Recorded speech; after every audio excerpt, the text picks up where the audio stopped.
Hello बच्चों, चलिए प्रश्न पढ़ते हैं। यदि जेड एक बटा में जेड दो एक शुद्ध काल्पनिक संख्या है तो सिद्ध कीजिए कि मापांक जेड एक प्लस जेड दो की घात दो बराबर है मापांक जेड एक की घात दो प्लस मापांक जेड दो की घात दो। तो मुख्य अवधारणा, तो हमारा जो प्रश्न है वो सेमीसर संख्या से संबंधित है। तो सेमीसर संख्या का जो मानक रूप है जेड बराबर होता है ए प्लस आयोटा बी। तो यहाँ से जो मापांक जेड है वो होता है हमारा वर्गमूल ए की घात दो प्लस बी की घात दो। तो देखो अब प्रश्न में हमें एक शुद्ध काल्पनिक संख्या जेड एक बटे जेड, तो मान लेते हैं, मानना जेड एक बराबर है ए प्लस आयोटा बी और जेड दो बराबर है सी प्लस आयोटा डी। तो दो हमारी काल्पनिक संख्या है, तो उसमें लिखा है कि जेड एक बटा जेड दो एक शुद्ध काल्पनिक संख्या है। इसका अर्थ है कि उसका जो वास्तविक भाग है वो शून्य होगा। तो पहले हम जेड एक बटा जेड दो निकालते हैं। तो जेड एक बटा जेड दो, तो ए प्लस आयोटा बी बटा में सी प्लस आयोटा बी।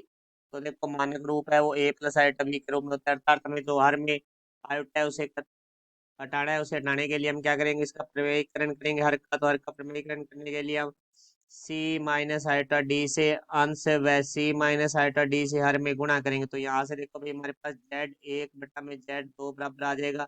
इनको हम आपस में गुणा करेंगे तो A C minus iota A D plus iota B C minus iota को आयोटा से करेंगे आयोटा घात दो बी डी बटा में हमारे पास आ जाएगा सी को सी से करेंगे तो हमारे पास आ जाएगा सी की घात दो minus iota C D plus iota C D plus minus minus है आयोटा का दो डी की घात दो। तो ये देखो हमारा कट जाएगा माइनस आयोटा सी डी से प्लस आयोटा सी डी।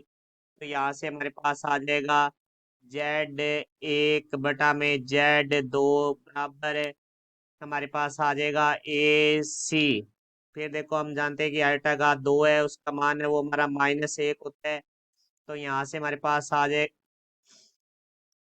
तो यहाँ से हमारे पास आ जाएगा आयोटा घात दो है तो माइनस एक, तो माइनस माइनस प्लस हो जाएगा। तो ए सी प्लस ये हमारा बी डी हो जाएगा, प्लस हम आयोटा उपनिष्ठ लेंगे तो हमारे पास आ जाएगा B C minus A D. तो यहाँ हम लिख देंगे B C minus A D बटा में हमारे पास आ जाएगा, देखो भाई सी की घात दो माइनस आयोटा का दो का मान माइनस एक माइनस माइनस प्लस डी की घात दो।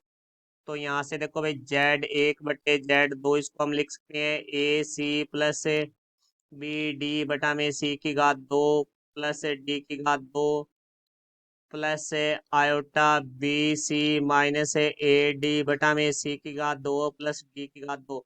तो हम इन पदों को वास्तविक भाग को और काल्पनिक भाग को अलग अलग कर लिया है। तो हमें प्रश्न में दिया गया है जेड एक बटा जेड दो शुद्ध काल्पनिक संख्या है। इसका अर्थ है कि हमारा जो वास्तविक भाग है वो शून्य के बराबर है। तो यहाँ से हो गया देखो ए सी प्लस बी डी बटा में सी की घात दो प्लस डी की घात दो बराबर शून्य। तो यहाँ से हमारे पास आ जाएगा ए सी प्लस बी डी बराबर, क्योंकि ये सी की घात दो प्लस डी की घात भाग में तो बराबर में आगे गुणा में हो जाएगा, तो शून्य से गुणा होकर ये शून्य हो जाएगी हमारी। तो A C plus B D बराबर हमारे पास आ गया शून्य।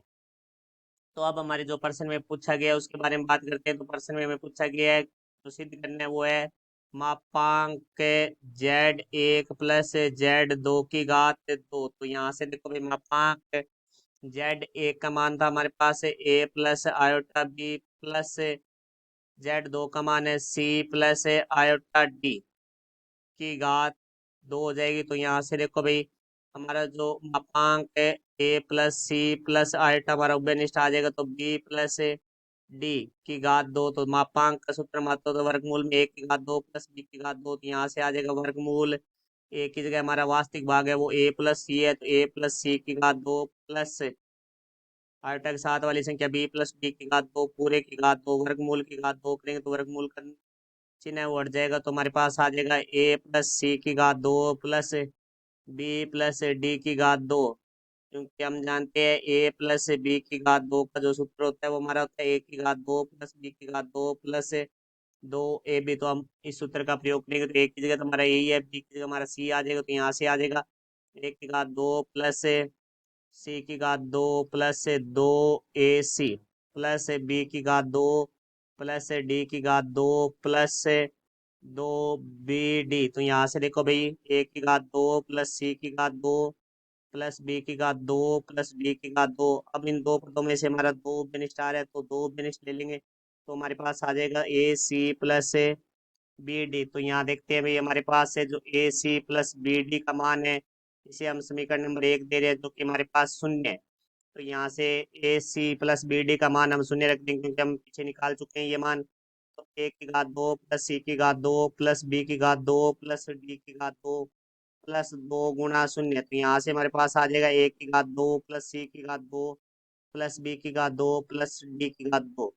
तो ये हमारा मापांक z1 प्लस z2 की घात 2 आ गया।